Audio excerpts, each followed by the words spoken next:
sorry, I'm entranced by the U.S. government and its ridiculousness.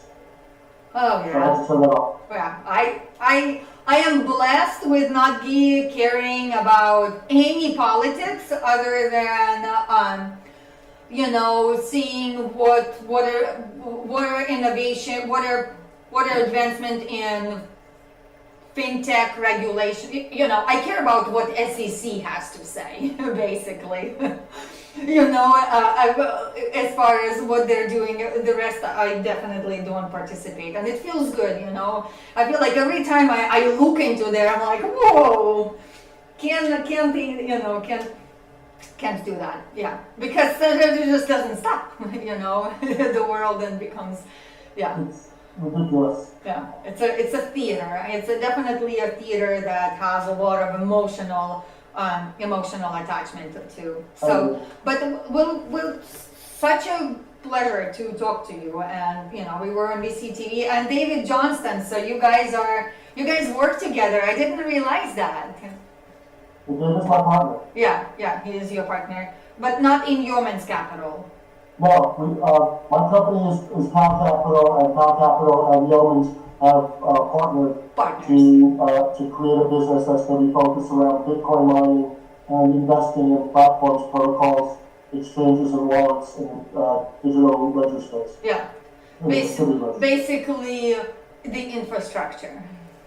Yeah.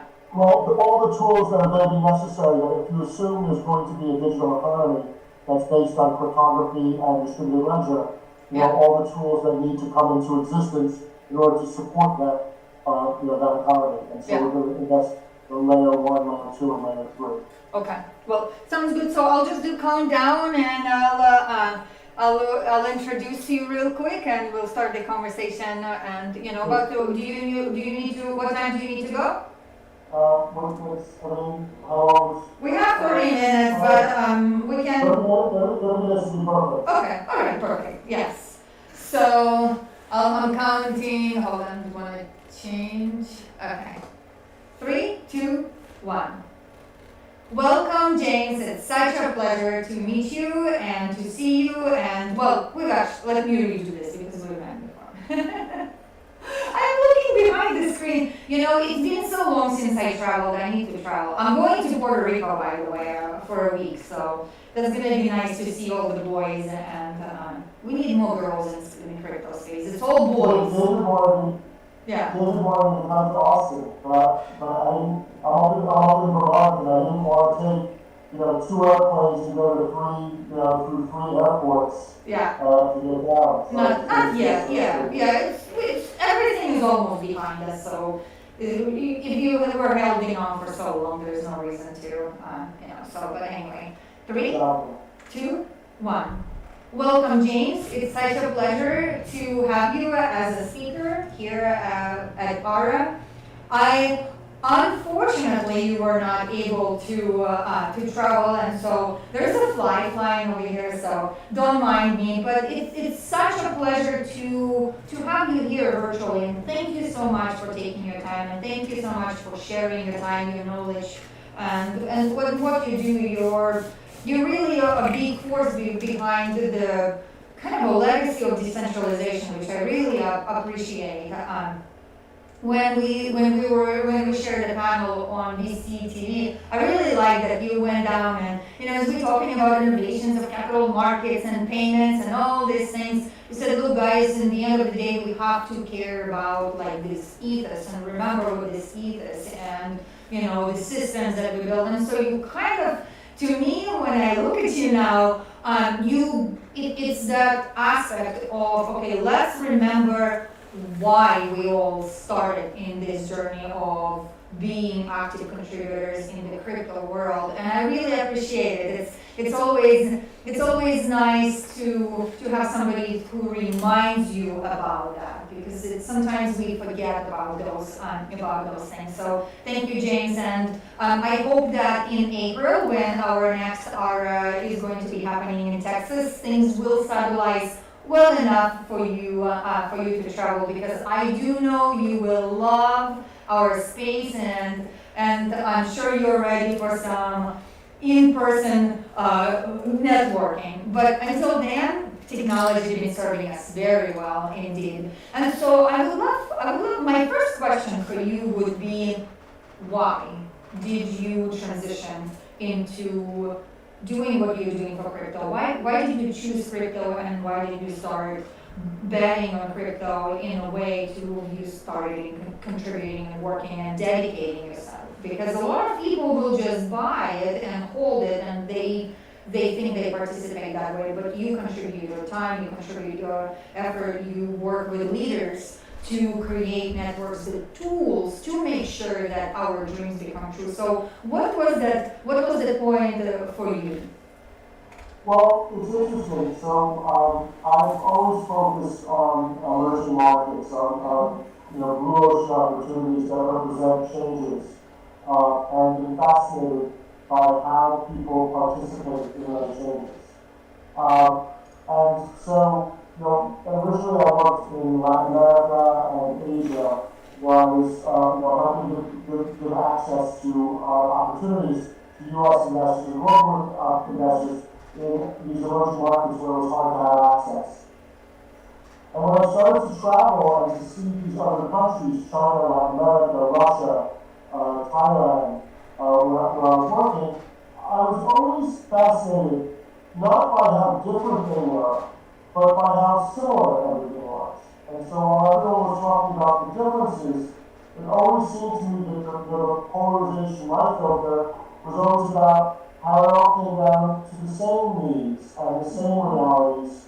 And that I really think that I realized early that my talent was the ability to see these things that were common and to see things as fractals, that everything is all the little pieces look like the big pieces, and the truth is if they don't look like the big pieces, then something's wrong. They can't really work together in the same system. And so about 5 years ago, I was thinking about the world and thinking about creating opportunities. In 1996, I moved emerging markets. I changed the definition from being physical locations to being businesses that were going to benefit from the digitization of information. Because I thought that was the next big step that was going to happen. Everything was going to get digitized. That was going to change how people interact. It was going to create a new set of opportunities and a new common language for people to start to work on. And I've always believed that people are more similar than different, between China and the United States. When I was in 1989 in China, China was supposed to be the big, bad, communist country. And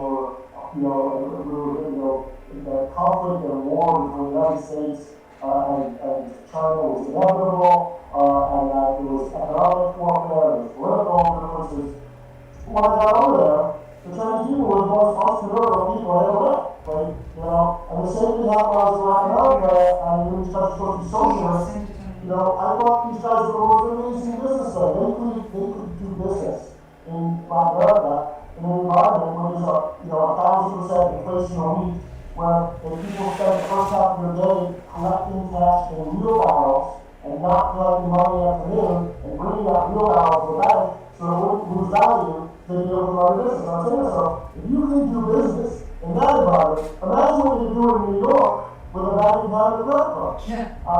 And the same thing in China.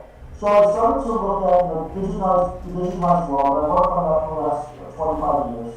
And then 5 years ago, I kind of looked at the world, and I realized that the rise of cryptocurrencies and of the distributed ledger, and of the ability to speak directly globally without censorship, was going to create a new set of opportunities that some regulators would call problems, but the truth is they're opportunities. Right? And the Chinese, it's the same word for danger, as risk as there is for opportunity.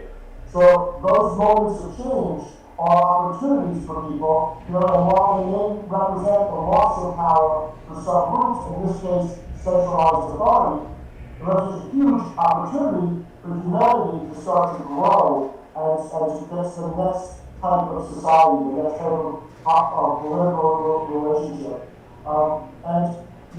Fundamental to all this is a belief in the inalienable right, the freedom of speech, right, and the freedom of expression. And if you look at it, currency and value and how you hold and spend those items represent to me the most fundamental aspect of freedom of speech. Because how I spend my money is exactly how what I want to do, expresses exactly what my free will is. I might tell a lie, you misrepresent, but when you spend your money, Yeah. you pretty much put your money down exactly on the thing that you want to do.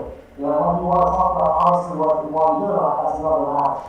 And so when governments, Hayek, one of David's favorite people, basically said that love and law, have changed dramatically over the last 400 years. I don't think it's going to pick up that much. And money has stayed as a methodology for governments to control you, to force you to pay taxes, which I'm not against taxes necessarily, but the way that they monetize their desire to have control, whether it's the military or the police or the other regulatory bodies, it all depends on you using the currency so they can extract that currency and then recycle that and control it as a way to keep themselves in power.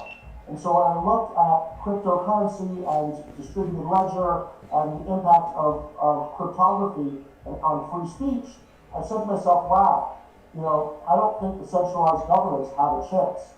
Whether it's 1 year, 3 years, 5 years, or 10 years, the story's going to be different because people can now communicate. I can go to Malta and meet a guy from Nigeria and meet another guy from Russia, and we can do a deal over a coffee table, right, and be able to transact information and value without censorship privately, and without needing a government or a lawyer to help us, and do transactions, shake hands, exchange wallet information, and go.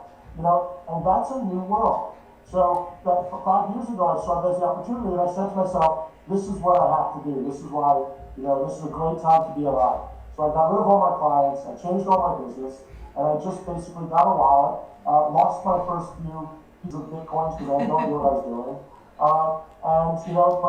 Believe you can educate yourself by putting yourself at risk. So I just dove into the world. And what I found was that the people that were focused around me were smart and passionate and driven, and they believed in community, and they were open to sharing with each other, believing in open sources over closed sources, and collaboration and consensus over fiat, so I just felt like I was home, and I felt like it was my calling to be part of that community, and not only be part of it, but to give to it. It was an opportunity in a green field to create and to help others create and to empower myself and others together to create a rising tide that could lift all boats.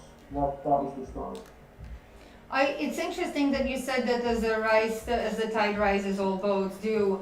Rick Tomlinson, he's one of the people who really made it possible for a space to be free enterprise, and he's one of our speakers as well, and he's a virtual speakers. So you guys will meet each other. Actually, David Johnston is advisor on Space Fund, and so am I. But we just had the interview, and he mentioned the boats. So I love that you guys both made that reference that when the tide rises, it's all the boats. And so how do we rise together? How do we work together?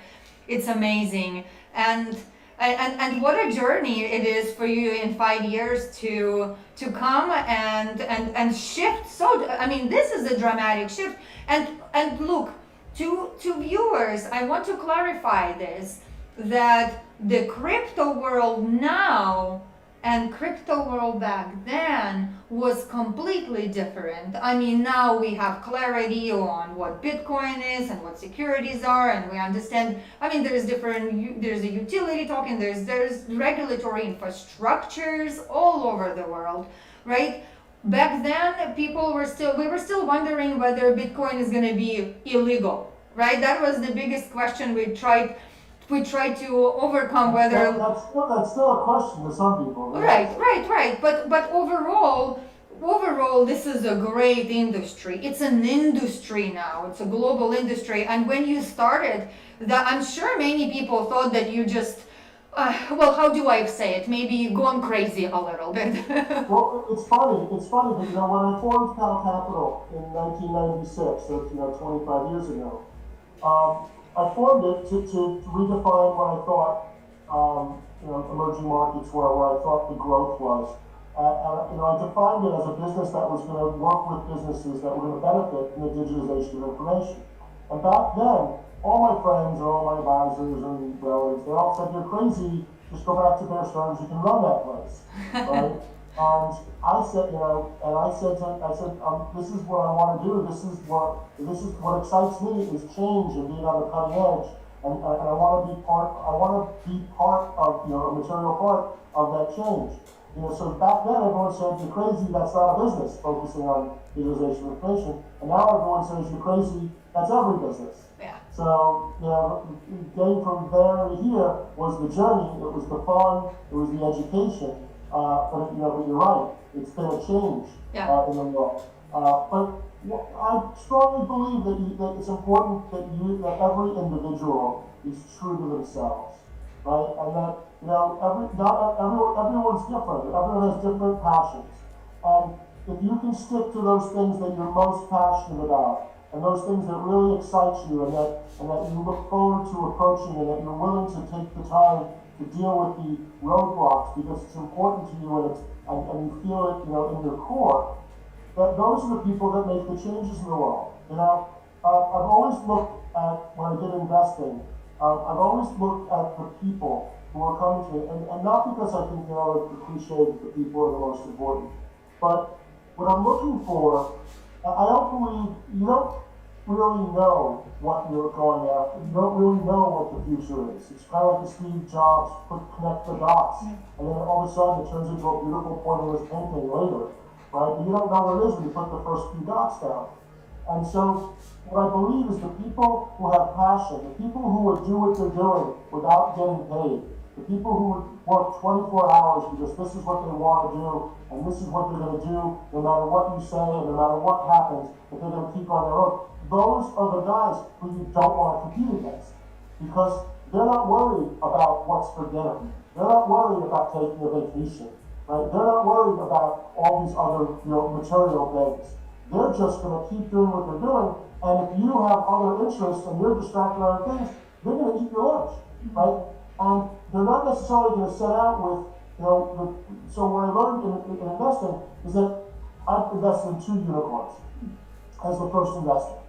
And in each case, and almost all the other success cases I've had in investing, and I've had many more failures than successes, by the way, so this is no bragging here.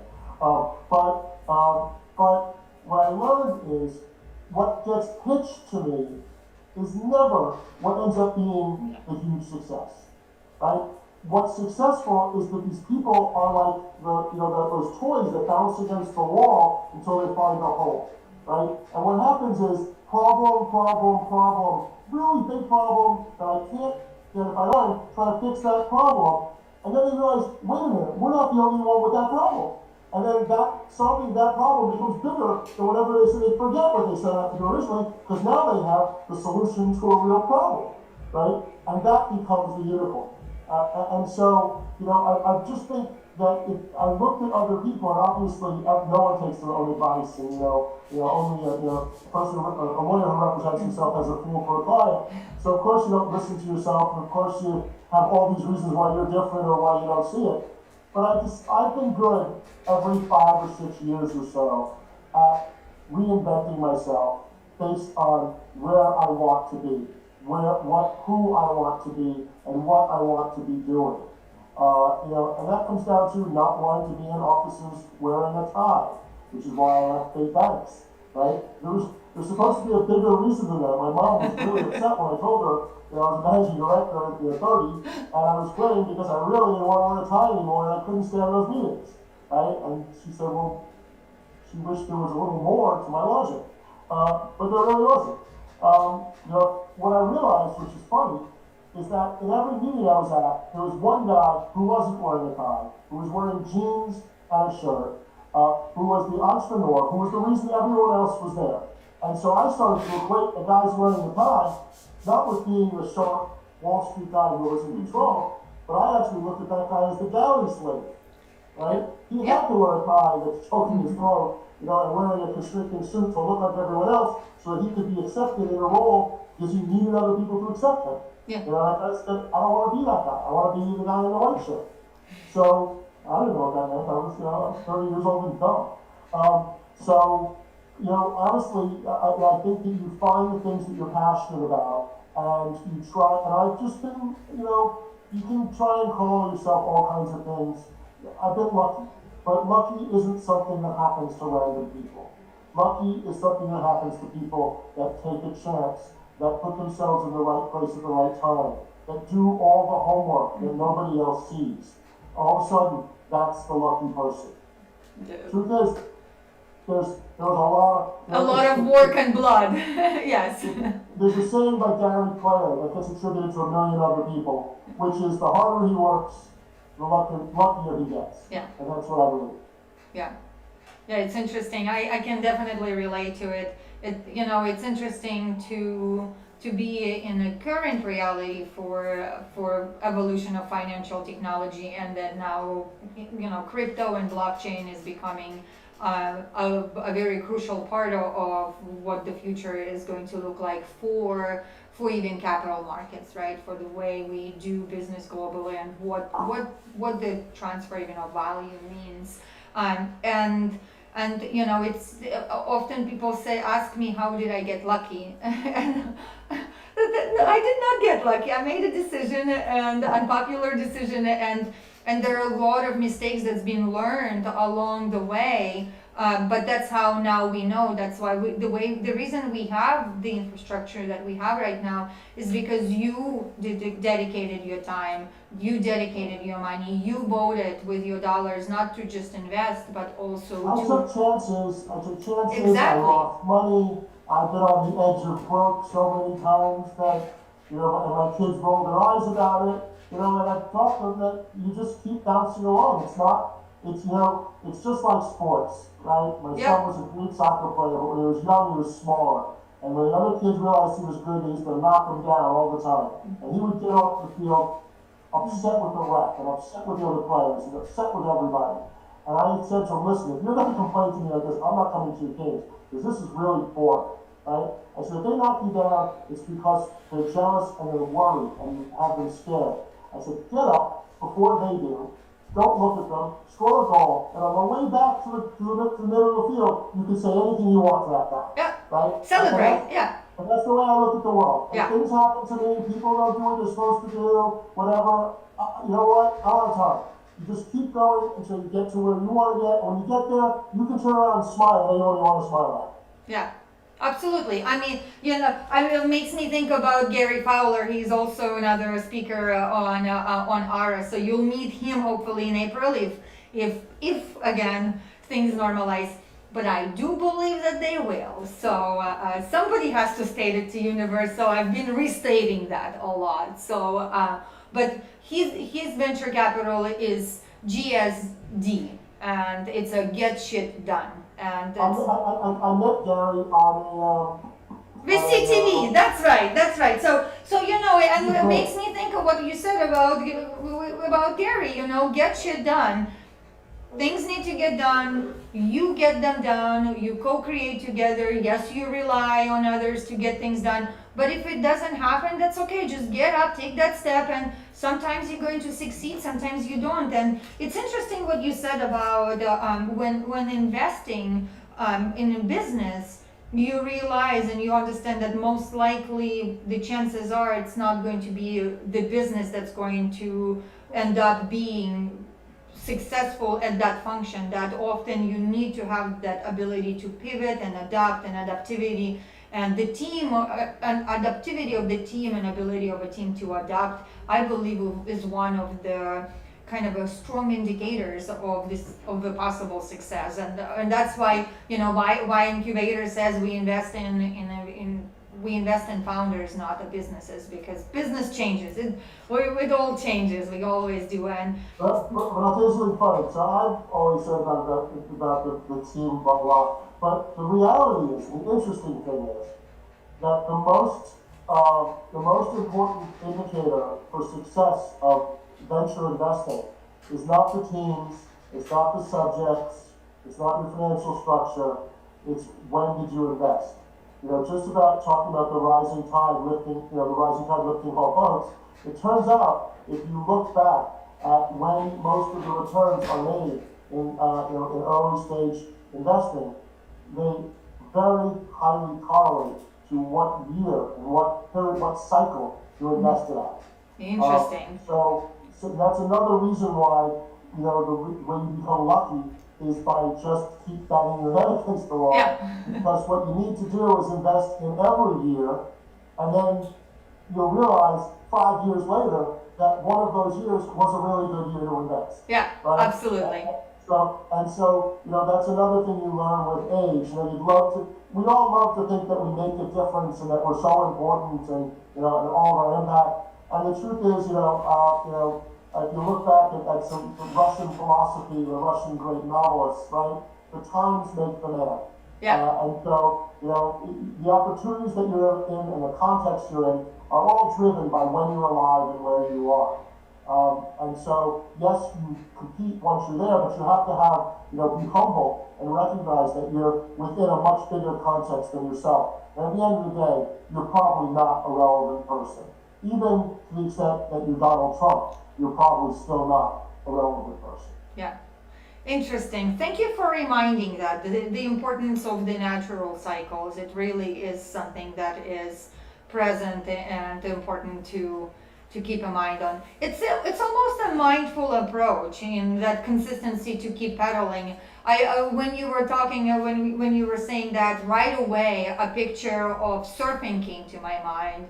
And you go out there and you paddle your way there and you paddle and you always hope that you're gonna catch the wave, and then you see the wave coming and you position yourself and you paddle, and then you hope always that that's the wave. But then if that wave comes, is that right cycle if you just catch it. So keep on going out there. If it didn't work, paddle away, the wave will come. And that's totally one of my thoughts. I was telling the joke. There's an old, vaudeville joke. It's like, mommy, I don't want to go to London. Shut up and keep swimming. Right? And that's how I look at things. Is that you just gotta keep moving. That'd be like a shark. And that if you want good things to happen, your responsibility is to just put yourself in the places where it's likely that could happen, right? And just be in the right place at the right time is so much a part of the equation. Right now I'm in Vermont. I've lived in Vermont for the last, it's scary, I guess it's 11 months. And it seems like a day. But I'm living in the mountains in Vermont, and my business is thriving. I'm doing a lot of, I do once a week, I have my DOT Fridays where I host people. I try and go on VCTV as often as I can because I love Kyle. So I'm staying in touch through these processes, and I'm lucky to have a fantastic partner in David, who he and I, while we're in different parts of the world and grew up differently, we're two peas in a pod in terms of decentralization and our vision of the rights of individuals and how we should try and transact, and also how we should treat each other. How respect is a two-way street. And at the end of the day, the new economy's success has to be based on people's ability to keep their word, right? And that's for us to get down to algorithmic relationships and to get rid of these intermediaries, who've been relied on to keep people honest. If you need an intermediary to keep you honest, you shouldn't be doing business with that person. Yeah. That's how I look at it. I don't use lawyers and bankers and accountants anymore, for my relationships with people. I build relationships where everyone has the same interest, where I'm not trying to steal from them, and if I think they're trying to take from me, I walk out the door. Right? I'm only interested in people who want to succeed when I succeed, and are willing to take risks next to me. And I'm willing to take risks to show that the veracity we're on to. Because again, how I spend my money, how I spend my time, those are the ultimate indicators of my freedom of speech. And so I want people to be able to trust that. I really appreciate that you're saying that. I think a lot of people need to be reminded about that. There is almost kind of um,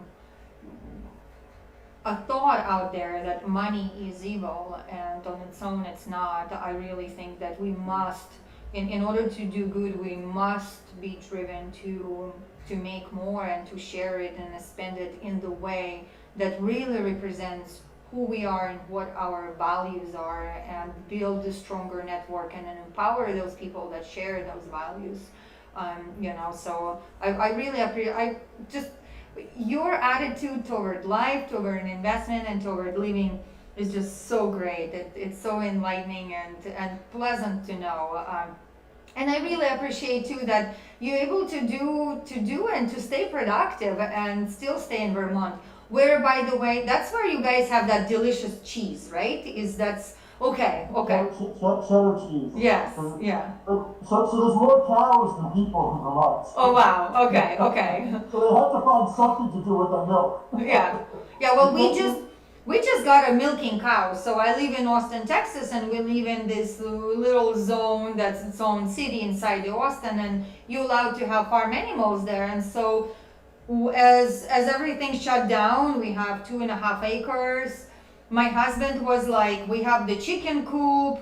We moved from downtown to this land, and let's do homestead and get a milking cow. So we got ourselves a Jersey cow. So it's a special type of a cow that makes it special. Yeah, Jersey cow. So yeah, she's pregnant right now, and she's going to have a baby in March. And then in April, by April, we're hoping that we're going to serve some of our meat that is grown at the ranch, at Moonridge Ranch for Ara. So that's what I would like to do, is to have that. Almost all the food that we're eating now up here since February is locally grown. Wow. So it's really good. I have a local butcher that only sources his meat from within 30 miles and fresh butchers. We get our milk and our cheese from a farm. It's our farm up the road. There's a bunch of other farms that have great cheeses that we go to. And we joined a farm, a farm cooperative, where basically every Wednesday until the last couple of weeks, we just drive to the local church and pick up our box, that we pay for the season, to get whatever they produce. And half the stuff I can't tell how it is. I'm a city boy. I'm trying to figure out what these things are. So basically, go on Google and figure out what I'm supposed to do with a gill-feathered turnip. Which turns out is the state fruit, or the state vegetable. It's kind of an odd looking thing. It looks like it's... Okay. It's been a really interesting change. I've been, watching, kind of from afar what's happening in the world. I still have cable, I still have, access. And, I kind of realized really early two things. The first thing was I got out of New York immediately in February, no faith in development. And so I just said, I'm going to be segregated and let this things happen. I just didn't see good things happening. But then the second thing is that I started to listen to all the urgency of getting back to where we were, making America great again, and all these other slogans that were going on. You push us, and I'm thinking to myself, where we were wasn't so great. I don't know where this concept came that everybody was happy, last December. And I think that a lot of our systems are crushing to humanity and to our soul and to our ability to relate to each other. And that part of what's happening now, is, we're being forced to re-examine. And, I hope that what's happening as a change politically here is that we're able to have a different perspective. I'd like people to get along, I'd like people who want to be American to recognize that everyone else here is American also. And try and start focusing on the collective good, and on ways that we can support and help each other. It's just so much bigger and so much more interesting for everyone in the long run. And And so, I'm hoping that now we'll take this as an opportunity and that this movement towards decentralization and this movement towards the DLT platforms and the change in how we store and save and transmit money or value and the confluence of money and value, digital form, being interchangeable in frictionless environments. I'm hoping that frees us to start to do more interesting things. Because if you look back through history, every time there's been a new form of communication introduced to humanity, it is pre-told a great growth in commerce and thought and wealth and spirit and science. When the book was invented, when the printing press was invented, everyone said, "What do you need a printing press for? We have enough priests and the only book there that prints is the Bible anyway, right?" It turned out that was pretty wrong, right? When people came out with cell phones, right? When cell phones came out, they're too big, only a wealthy salesman could use it, and they're just showing off because they have that big cell phone, and look what happened there. When the internet came out, what do we need the internet for? Why do computers have to talk to each other? Personal computers. Why does everyone need a personal computer, right? E-commerce. Amazon's going to go broke. It's not a real business, right? All these things that you've seen, streaming, streaming TV, it's never going to be anything. I have TV, what do I need streaming for? Right? All these things, these new forms of communication, these new ways of moving information around, they've all been resisted by the existing system in the beginning, and they've all pre-told and come right before great periods of growth. And I think we're about to see another of those periods of growth right now, and that's why I'm so excited. I know there's bad things happening, I know we have to feed the poor, I know we have to educate, and then we have to find ways to find consensus and positive relationships amongst ourselves. And I think this is the framework within we can do that, in a growing environment that's easier. And I'm hoping that's what we're pushing towards. I do believe that that's what we are working forward to. All the signs point to that, and it's been really great to have BCTV for us as a network to be able to connect and really see that we all are stepping toward that. And it's so wonderful too to be able to stay home and be able to work from home. I've been really enjoying being productive and still be able to read a book for my child at night as she goes to bed, or play a game with her, and then see my husband and see my mom and go to my ballet class, but still be super productive, because I feel that my world before was kind of divided between the family and kind of a me things, and then the business world, because I had to get things done, I had to get on a plane and go. Right, for the most part, the productivity that was already a follow-up after that go time, and I believe that we've performed and proved ourselves very well as just kind of a global network of leaders and innovators, that we're actually getting things done and we do not have to travel. Now, I do think that the hybrid life is kind of something that we are going to live in better. More there's an importance to gather, for example, at ARA, we had the people that were there, they have benefited from that quite a lot, just because it allows you to be part of many different conversations and really network in that way that cannot be simulated through the scheduled environment. And I went to the North American Space Symposium, that was really great too. But it's almost kind of like the raisins on the top of the cake are there now to maybe expand our connectivity a little bit more. But overall, we can be so productive to being online. And look at us, we're having such a wonderful conversation. I really appreciate you. So before I let you go, I do want to ask you one last question. Fast forward 25 years from now, look around and see the world, but allow yourself to see the world that you wish that is there in 25 years. Well, first of all, I hope in 25 years I'm here. So that's, good to see what's happening. You know, I believe that the current nation state model of politics doesn't work. That if you look at the history of political entities, global political entities, it's always been tied into the military, and into what units were protectable and defensible and controllable by the state of the arms, of the centralized states, unfortunately. So you went from rivers being boundaries, to castles that had walls, and castles became useless because you had cannon walls, right? And so as you go through, the airplane changed, sovereignty, because you then fly over the walls that were being created.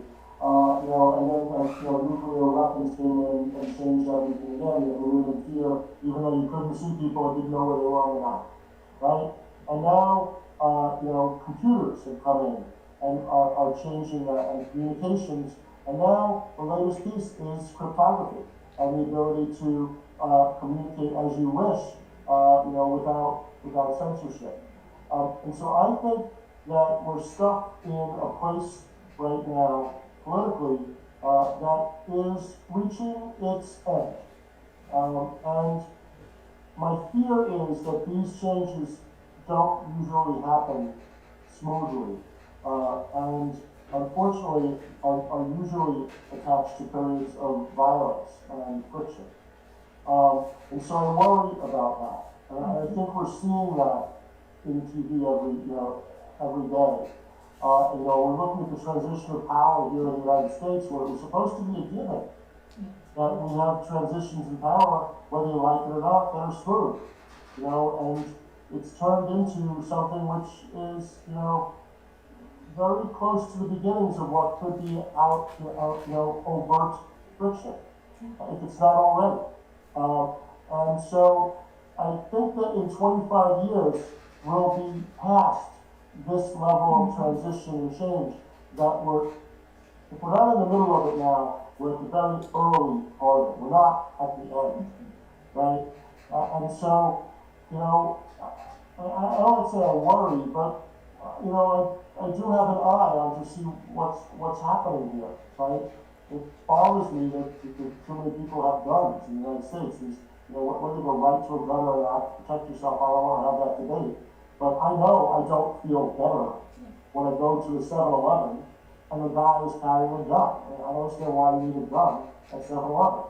Doesn't make me feel more secure, but it wouldn't make me feel more secure if I had a gun also, because he has a gun, and then you give a teacher a gun, and you give the kids a gun, you give my dog a gun, doesn't make me feel better, right?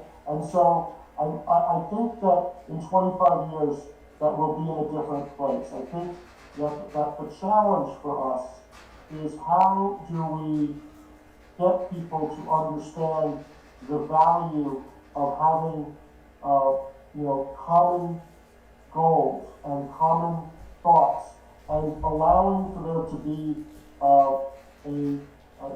for people to accept each other's differences, and to find strength in diversity instead of fear, right? To feel stronger and better because you hear other lines of thought, because you can see the world through different sets of eyes. And to understand that you don't need to agree with someone to value their opinion or to value them as a human, right? And I think that we need to mature and start to see beyond sex, beyond race, beyond religion, beyond nationality.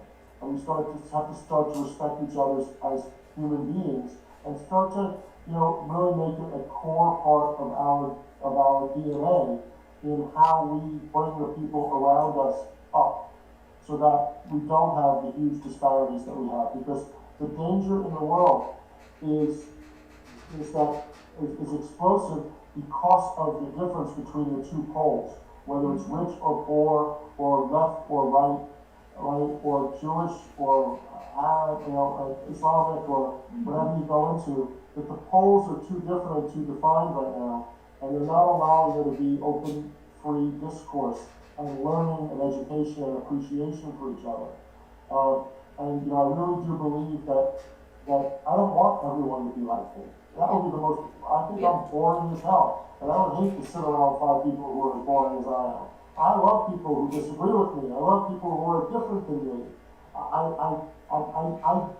seek out people who know more than I do, right? And because that's what's interesting, and I'd love to see that more, around me. And that's, not that I'm better or worse, but that's my core DNA, and I think it would be great to see that. Yeah.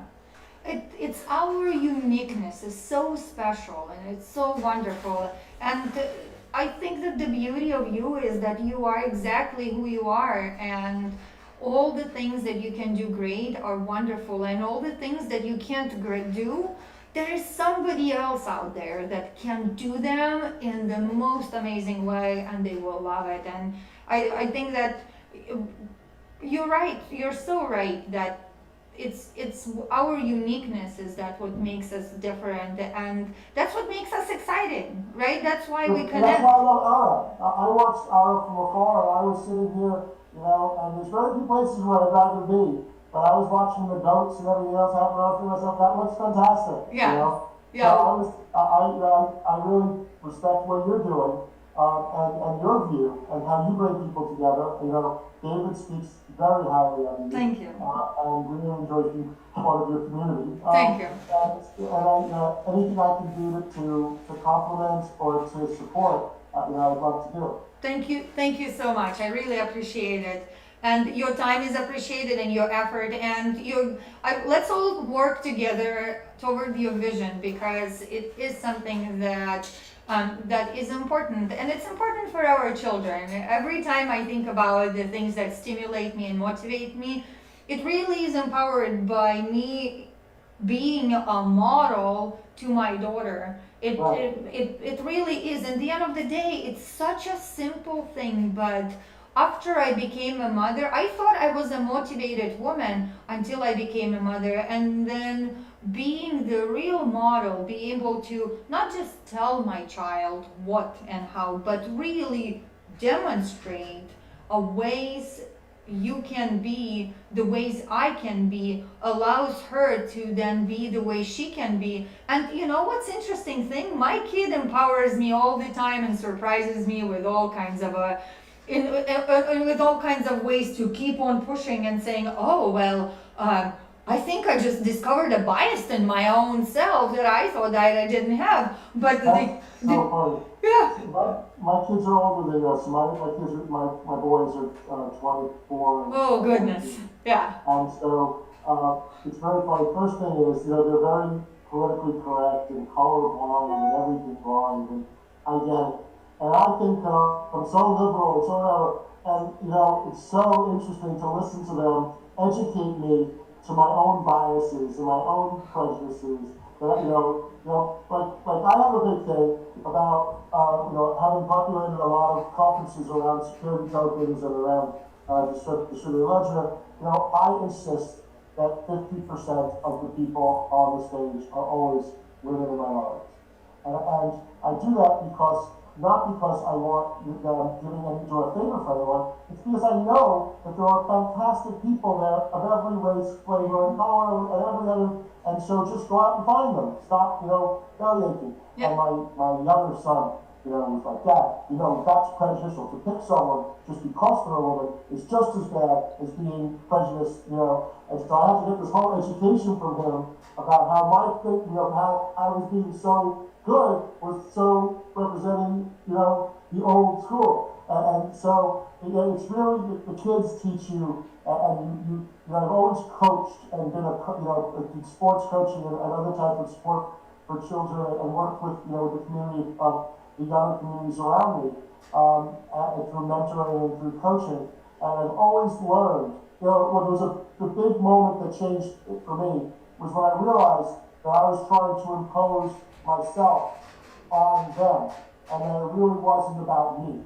And when I started to understand that it wasn't about me, it was about them, all of a sudden everything started to click, and everyone started to enjoy it, and everyone started to do better, right? And so I really learned how to turn this around and see how I was being perceived, through the eyes of children. Yeah. And the last thing I brought up there, or that thought, because we have to go soon. Yeah. Is my boys, they always come to me with how do I do this and how do I do that, and we have great conversations. I adore Rachel having them. But I always give them the same answer, and I know that they're going to roll their eyes. So it's almost like I think my responsibility as a father is to have them roll their eyes at me. I don't ask how do you do this and how do you do that, and I'll always say, start. Yeah. Just start. You're not going to do what you think you're going to do, and what's important to you isn't what you think is important to you. Yeah. So just get out the door, do something, and I promise you it's going to lead you somewhere other than standing